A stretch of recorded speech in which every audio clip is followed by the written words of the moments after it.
Uttar Pradesh BEd संयुक्त प्रवेश परीक्षा 2022 के संबंध में वीडियो आप लोगों के लिए काफ़ी ज़्यादा महत्वपूर्ण है। इसके जो फॉर्म हैं वो कब आते हैं, इसमें एडमिशन की प्रोसेस किस प्रकार से होती है, क्या फीस लगती है, क्या आपकी क्वालिफिकेशंस है, कैसे इसका एंट्रांस आता है और कैसे आपको इसका कट ऑफ में क्वालिफाइंग स्कोर करना होता है या कितने नंबर पर आपको जो है गवर्नमेंट कॉलेज मिलता है। इसके साथ ही साथ बीएड या डीएलएड दो कोर्स हैं, उनमें से कौन सा बेस्ट है, तो उसको जानते हुए हम यहाँ पर इस वीडियो के माध्यम से आपके कंफ्यूजन दूर करेंगे, ताकि नए एडमिशन जो लोग फाइनल ईयर में पढ़ रहे हैं, जिन लोगों ने ग्रेजुएशन कर ली है, नए एडमिशन के बारे में सोच रहे हैं टीचिंग क्षेत्र में, तो वो बीएड के लिए कैसे आवेदन कर सकते हैं, क्या उनकी प्रक्रिया होगी। तो इसी चीज़ को ध्यान में रखते हुए सबसे पहले बात कर लेते हैं आपकी बीएड और डीएलएड में क्या बेस्ट है। उसके बाद मैं आपको एक एक चीज़ बताता चलूँगा कि कब से आपके फॉर्म आएंगे और कैसे आपको आवेदन करना है। तो देखिएगा, बीएड और डीएलएड दोनों ही कोर्स जो हैं एक बेहतर कोर्स माने जाते हैं टीचिंग में एंट्री करने के लिए। तो इन दोनों कोर्सों को यदि आप करते हो तो कुछ विशेष अवसर पर कहीं बीएड की ज़्यादा मान्यता होती है तो कहीं डीएलएड की। तो आप जो है यहाँ पर सबसे पहले बात करते हैं प्राइमरी टीचर्स के लिए। तो दोनों ही प्राइमरी टीचर्स के लिए योग्य होते हैं। इसको शॉर्ट में पीआरटी बोलते हैं, तो इसका मतलब होता है प्राइमरी टीचर। जूनियर टीचर्स के लिए यदि बात की जाए तो जूनियर टीचर में भी आप दोनों ही प्रकार से योग्य होते हो। तो प्राइमरी टीचर्स 1 से 5वीं क्लास तक होता है और ये जो आपका होता है 6 से 8 क्लास तक होता है आपका जूनियर टीचर। उसके बाद आपका आता है नंबर टीजीटी का। तो टीजीटी में बीएड वाले ही अप्लाई कर सकते हैं, डीएलएड वाले टीजीटी में योग्य नहीं होते हैं। पीजीटी की यदि बात की जाए तो पीजीटी में बीएड के साथ साथ आपकी पीजी भी होनी चाहिए। तो पीजी इसमें प्लस पॉइंट है, तो वो लोग इसमें आवेदन कर सकते हैं, डीएलएड वाले इसमें आवेदन नहीं कर सकते हैं।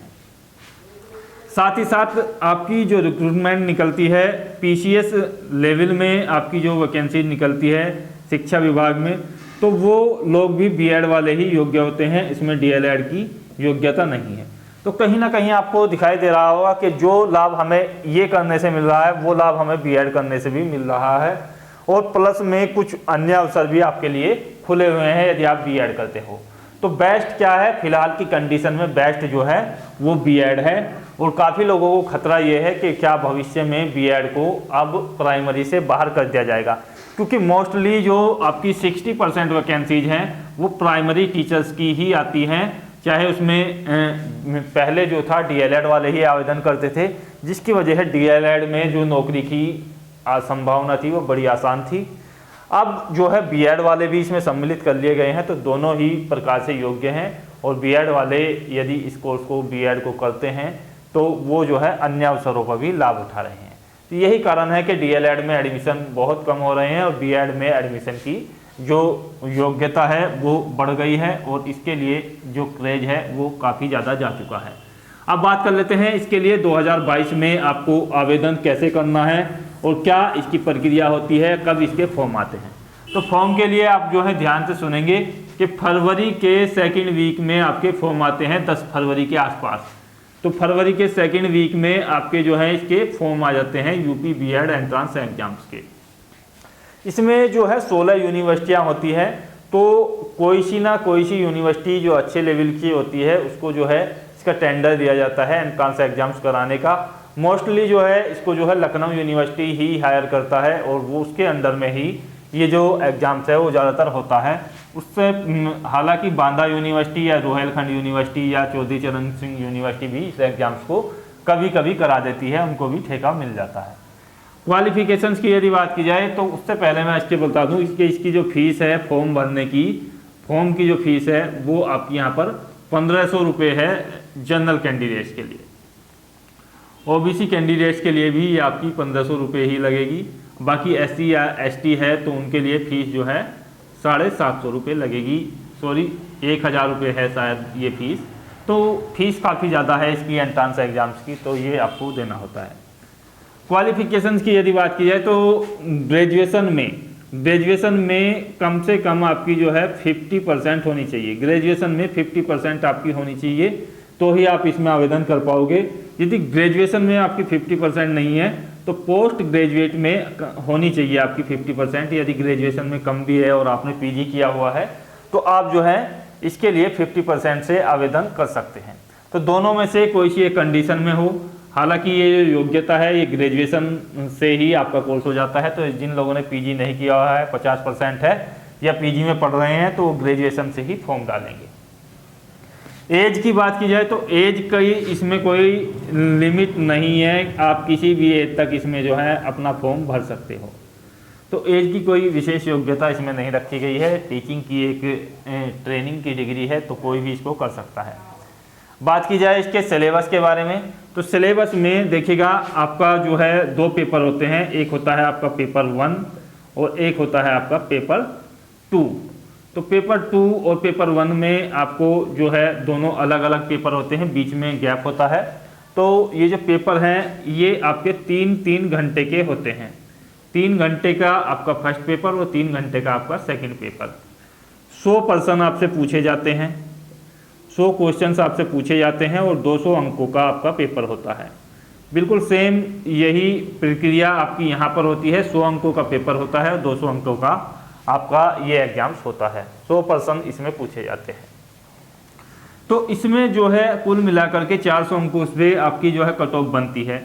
अब यहाँ पर जो पेपर फर्स्ट है उसका सिलेबस क्या है, तो यहाँ पर पेपर फर्स्ट जो लोग देंगे वो सभी के लिए कंपलसरी है, अनिवार्य पेपर है पेपर फर्स्ट।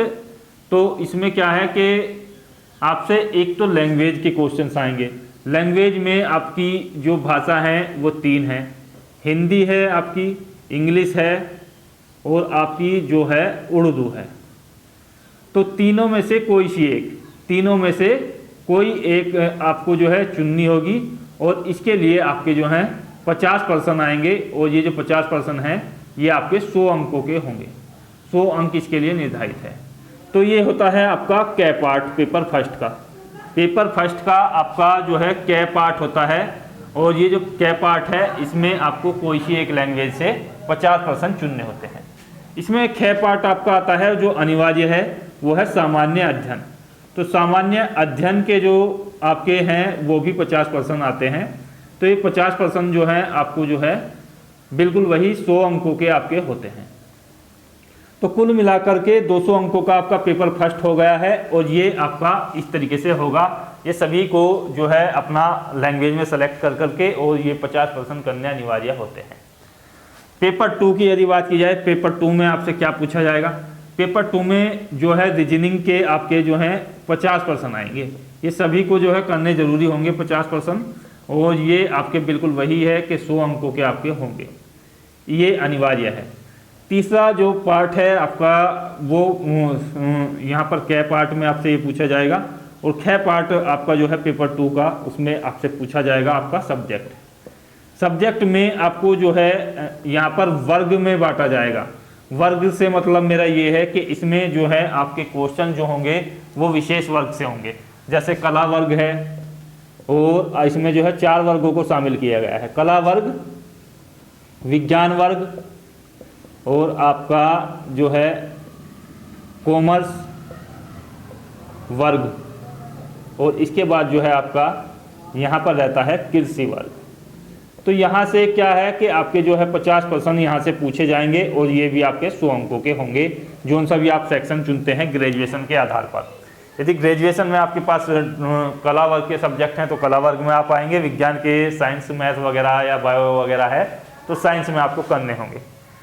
तो इस तरीके से आपका बनता है। अब यहाँ पर बात आती है कि इसकी कट ऑफ आपकी कहाँ तक जाती है। तो कट ऑफ के बारे में मैं आपको बता दूं कि कट ऑफ जो है प्राइवेट कॉलेज में तो आप जो है एंट्रांस जो भी देता है उसका एडमिशन हो जाता है, लेकिन जो गवर्नमेंट कॉलेज है उसका जो कट ऑफ है वो 400 में से, क्योंकि 200-200 अंकों के आपके दोनों पेपर हो गए, तो 400 में से 250 प्लस पर जनरल का बनता है, 230 प्लस पर ओबीसी का बनता है, 210 प्लस पर एससी का बनता है और 200 प्लस पर एसटी का आपका सिलेक्शन होता है। महिलाओं के लिए यहाँ पर आप जो हैं -10 अंक घटा सकते हैं। तो महिलाओं के लिए -10 अंक से मतलब ये है 240 पर जनरल में हो जाएगा। उसी तरीके से आपका जो है सिलेक्शन होता है। आशा करता हूँ वीडियो के माध्यम से महत्वपूर्ण जानकारी आपको मिली होगी। कोई कंफ्यूजन है तो बताइएगा। जय हिंद, धन्यवाद, जय भारत।